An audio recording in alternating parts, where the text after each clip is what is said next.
दरभंगा के दौड़ा बंदौली में विगत 20 मई को चुनाव के दौरान बोकस वोटिंग के नाम पर 4 वोटर को, जिसमें लड़का और लड़की है, को पुलिस ने हिरासत में लिया था। यह मामला रुकने का नाम नहीं ले रहा। इसी कड़ी में पप्पू यादव देवड़ा बंदौली में पहुंचकर मीडिया से बातचीत करते हुए जीवेश मिश्रा पर निशाना साधा और पुलिस प्रशासन से आग्रह किया। क्या कुछ कहा उन्होंने, सुने। चुनाव के दिन हमारी बेटी, हमारे बच्चे वोट गिराने गए। वोट की प्रक्रिया चल रही थी। बीएसएफ और वहां के पदाधिकारी महिलाओं की बुर्का निकाल करके, उठा के, देख करके भीतर जाने का परमिशन देते थे, जबकि प्रावधान ये नहीं है। आप फिंगर में जब लगा दिए तो आप उसको देख सकते हैं। चलिए, आपने वो भी कर लिया। वोट गिराने के बाद हमारी 3 बच्ची इस गांव की,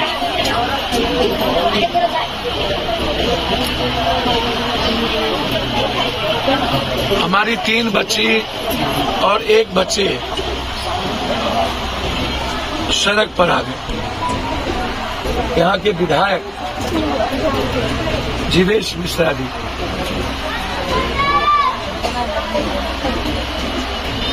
जिन्हें न तो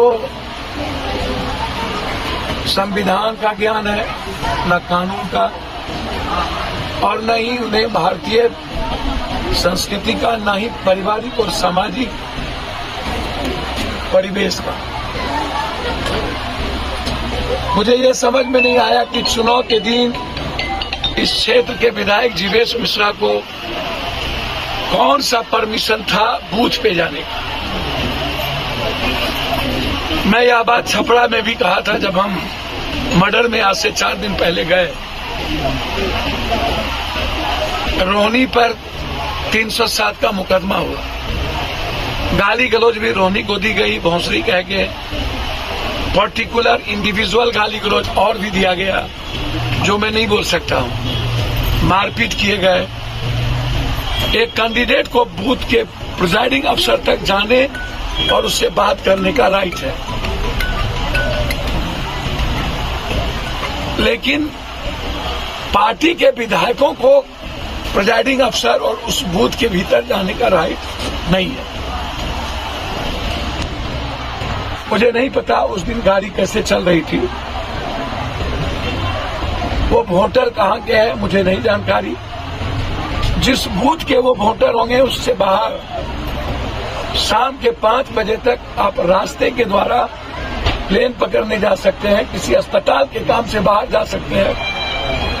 किसी भी चुनावी प्रक्रिया के दौरान आप उस बूथ पे रुक करके वोटरों के साथ बदतमीजी नहीं कर सकते। यदि कोई भूल हो गई होती तो उसे आतंकियों का व्यवहार करने का राइट ये सीआरपीसी और कानून में नहीं है। आप अपने ईगो के कारण कि मैं थानेदार हूं, मैं पुलिस हूं, मेरी वर्दी ही ताकत है, आपने जनता की भावनाओं को नहीं समझा और आप जुल्म कर दिए, जुल्म की सीमा पार कर दी आपने। इतना बड़ा जुल्म ये सही नहीं है।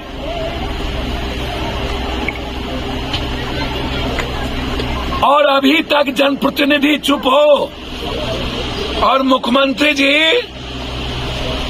सब बात की खबर रहता है और आपको इतनी बड़ी घटना घट गई इसकी खबर नहीं रहता।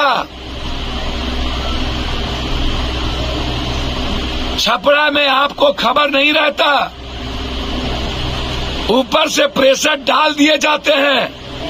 छपरा के एसपी को बदल दिया जाता है रूडी के कहने पे। आज बारेबा जबरदस्ती आप एसपी से करवाना चाहते हैं। चलिए, मेरा मानना है, मैं चाहता हूं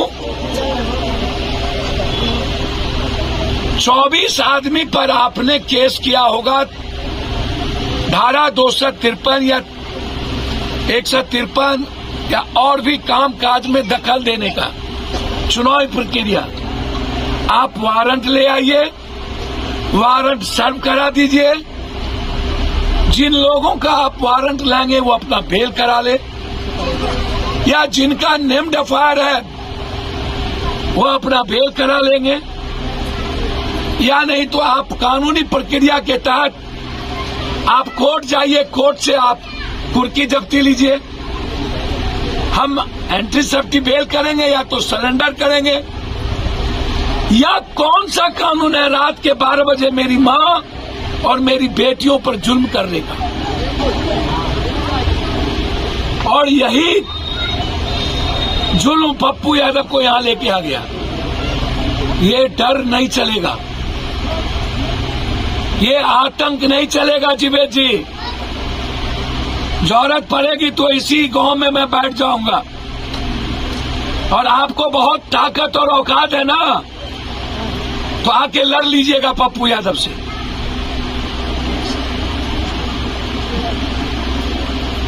दुनिया में हमको भगवान उगवान का भी डर नहीं होता, इसीलिए याद रखिएगा आप, इस तरह का जुल्म बंद करवाइए।